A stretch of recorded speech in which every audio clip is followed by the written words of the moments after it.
Mariana y junto con mi compañero Ezequiel hablaremos sobre las memorias, sus conceptos básicos, tipos de memorias y cómo expandirlas.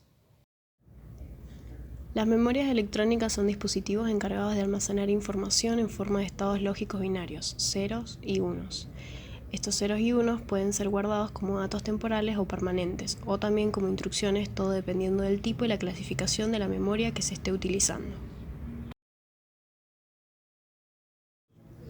En cuanto al funcionamiento de una memoria, se basa en el almacenamiento de información a través de palabras. Estas llamadas palabras no son más que una combinación de 0 y 1, o bien llamados números binarios. Para poder guardar una palabra en la memoria, primero se selecciona la parte de la memoria en la que se va a trabajar. Como segundo paso, se habilita el modo de escritura y como paso final se insertan los estados altos y bajos de los bits. Para habilitar, solo se basta comandar una señal de estado alto. Debido a que estos dispositivos son uno de los más utilizados en el mundo, podemos encontrar un sinfín de modelos diferentes, cada uno con diferentes características, y es por eso que necesitamos saber algunos conceptos básicos sobre las memorias.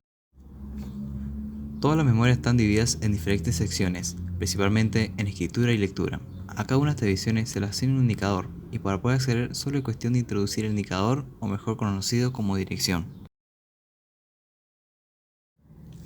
Estos conceptos no son difíciles de entender, ya que como su nombre lo indica, la lectura se utiliza para leer los datos guardados y la escritura para grabarlos en la memoria. Se las conoce como memorias volátiles, a las que se borran cuando se les deja de suministrar electricidad. Se le conoce como tiempo de ciclo y es la velocidad con la que dispone el archivo de que se solicitó su lectura. Este modo se traduce como la forma en la que se accede a los datos de la memoria. Este puede ser acceso aleatorio, el cual el tiempo de acceso no depende de la ubicación de los datos, y acceso secuencial, donde el tiempo de acceso depende de la localización de los datos a utilizar. Es la cantidad de información que puede guardar una memoria. Debido a que la información se guarda en sistema binario, la capacidad de la memoria se mide en bytes o superfijos, bytes, megabyte, gigabyte, entre otros. Se lo conoce como el número de información que puede ser escrita o leída por segundo. Por ejemplo, podemos encontrar memorias con un caudal de megabyte por segundo. Sabiendo estos conceptos, podemos definir los distintos tipos de memorias electrónicas de la forma más sencilla posible, y esta es por su funcionamiento. Su significado en español es memoria de acceso aleatorio y almacena información de lo que se está utilizando para poder trabajar de una manera más eficaz. Cuando los archivos se están utilizando, permanecen en la memoria RAM y cuando dejan de utilizarse, se borran de esta memoria. Dentro de esta categoría podemos encontrar diferentes tipos. Para los controladores de video de las computadoras se utiliza un tipo especial de memoria, que se denomina video RAM, y cuya característica principal es contar con doble puerta. Es decir, son dispositivos que pueden ser leídos a la misma vez que escritos, en direcciones distintas. Esto es útil para poder mantener el refresco de la información en el monitor a una velocidad constante, a la misma vez que el programa actualiza la información a desplegar en la pantalla. Es una memoria RAM dinámica volátil. Se le llama así debido a su funcionamiento, ya que requiere estar actualizando sus datos cada cierto tiempo, aun cuando el dispositivo esté encendido y en uso. Hoy en día ya no se construyen chips DRAM clásicos, ya que han sido superados por distintas mejoras al diseño. Son más económicas que las SRAM, pero más lentas. La memoria RAM estática funciona de manera inversa, ya que no necesita estar en constante actualización para poder trabajar con los datos. Además, tiene menores tiempos de acceso en general que la memoria basada en tecnología dinámica. Tiene el inconveniente de ocupar más espacio y ser más cara, ya que requiere más transistores. Esta memoria se configura como un disco duro, ya que la velocidad de trabajo es mucho mayor. Pero tiene una gran desventaja, y es que cuando se corta el suministro eléctrico, esta pierde todos sus datos, por lo que es necesario al inicio copiar los datos de un disco duro, y para finalizar también se tiene que regresar los datos para no perder ningún tipo de información. Es una memoria de alta velocidad y relativamente pequeña que almacena los datos de instrucciones más recientes utilizadas de la memoria principal, más grande pero más lenta.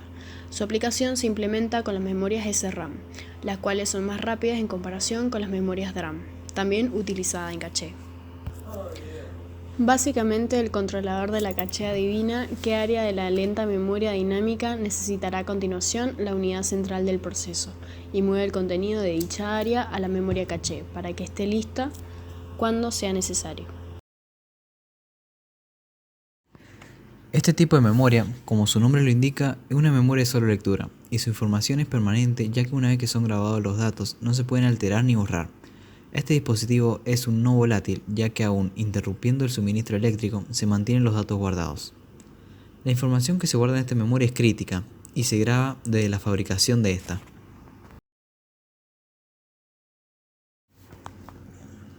Una PROM es una ROM cuyo contenido puede ser definido a posterioridad de construida, mediante una actividad de programación que se realiza utilizando un circuito electrónico especial. En esencia, son ROM que tienen en su entrada una conexión tanto a tierra como a VCC. Esta conexión está realizada mediante un fusible, el cual se quema al momento de programar el contenido de la PROM. Si quiero grabar un 0, quemo el fusible de la conexión a VCC, y si quiero grabar un 1, quemo el fusible de la conexión a tierra. Estos fusibles no pueden reconstruirse. Cuando se graba una PROM con un cierto contenido, no hay marcha atrás. Si bien las PROM significaron un avance, el hecho de no tener vuelta atrás aún significaba una restricción para el uso intensivo de las PROM en el almacenamiento de programas. De esa necesidad no del todo satisfecha, surgió la tecnología de las EPROM. Una EPROM es una ROM que puede ser borrada. El mecanismo de borrado es totalmente distinto al de programación e implica un proceso de exposición del circuito a la luz ultravioleta por varios minutos.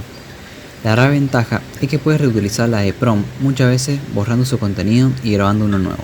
Para ello, las EPROM disponen de una ventana transparente en el encapsulado cerámico o plástico del circuito integrado. Esa ventana expone el propio chip de silicio, de forma de poder irradiar adecuadamente el material con luz ultravioleta de forma de revertir las modificaciones fisioquímicas producidas por el proceso de grabación por impulsos eléctricos, mediante un dispositivo específico. Su capacidad va desde algunos kilobits hasta el orden de 8 megabits. Muchas veces están organizadas en palabras de 8 bits. Las EPROM, si bien solucionan el problema de la reusabilidad de este tipo de memorias, todavía tienen el inconveniente que este proceso es sumamente lento, complejo y requiere retirar la EPROM del sistema para realizar el borrado. Es así que surgieron las EPROM, o sea, una EPROM cuyo proceso de borrado se hace eléctricamente y puede efectuarse sin retirar el circuito integrado del sistema. Posee otra diferencia importante con la EPROM. Una EPROM normalmente tiene la capacidad de borrar cada bit en forma individual. Típicamente se utilizan para almacenar los datos de configuración de un sistema. Tienen una capacidad de hasta del orden de 128 kilobits. Es frecuente que estén organizados en palabras de un solo bit. La memoria es una variante de las EPROM que se desarrolló con el objetivo de mejorar el tiempo de borrado, de forma a evitar su uso para aplicaciones de almacenamiento vacío.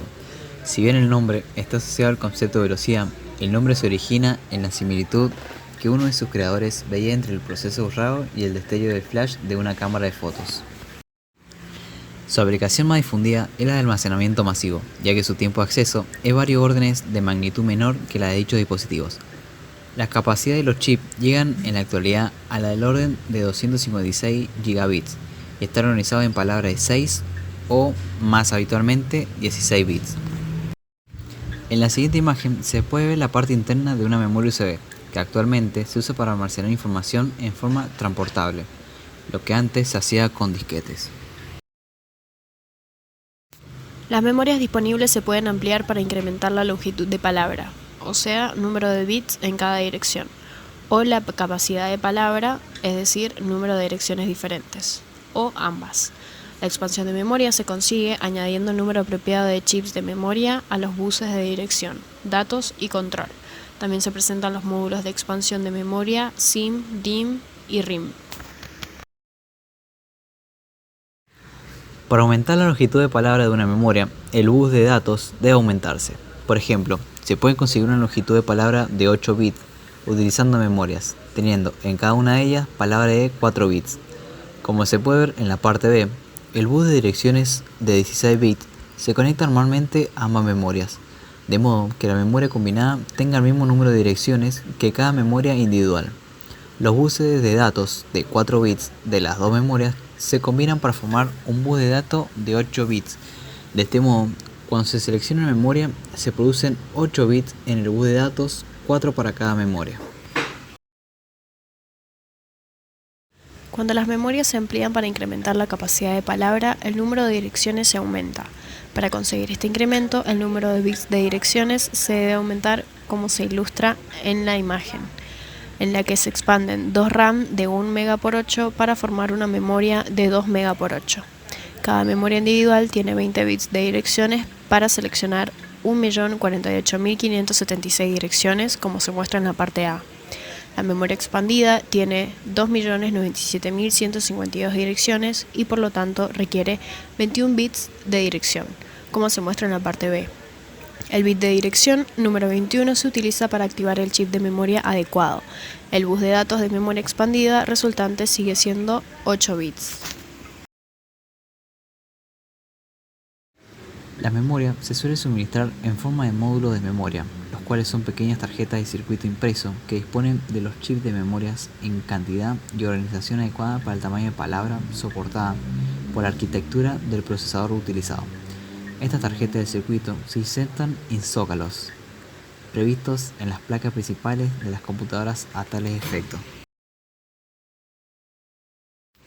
La sigla significa Single Inline Memory Module, ya que si bien la placa de circuito tenía contactos en ambas caras, estos eran en realidad redundantes. Además tiene dos variantes: 30 contactos o pines para buses de memorias de 8 bits y de 72 contactos o pines para buses de memoria de 32 bits.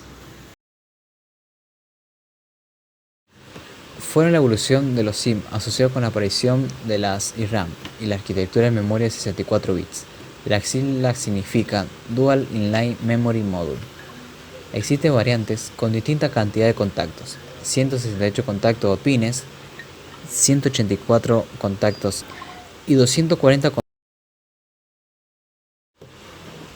Son los módulos utilizados para memorias con tecnología Rambus.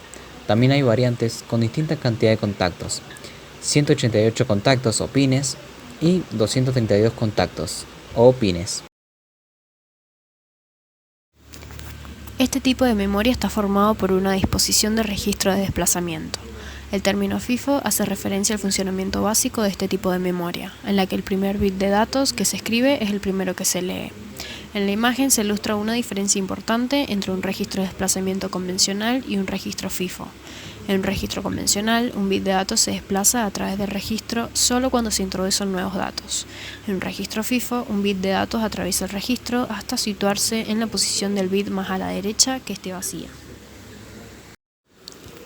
Un área de aplicación importante del registro FIFO es el caso en que dos sistemas con velocidades diferentes tienen que comunicarse. Los datos pueden entrar en un registro FIFO a una velocidad y otra a velocidad distinta.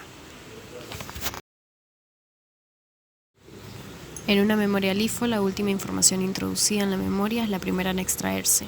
Es lo que se le llama una pila o apilamiento.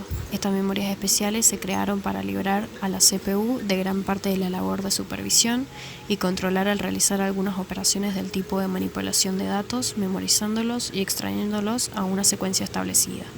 Las memorias LIFO no tienen por qué ser memorias especiales ajenas a la memoria central del sistema. Algunos microprocesadores suelen incorporar un registro denominado Stock Pointer, que facilita al UP la posibilidad de construir pila sobre una zona de memoria RAM. El direccionamiento de la pila lo lleva a cabo el registro Stock Pointer, actuando sobre la zona de memoria RAM destinada a tal efecto.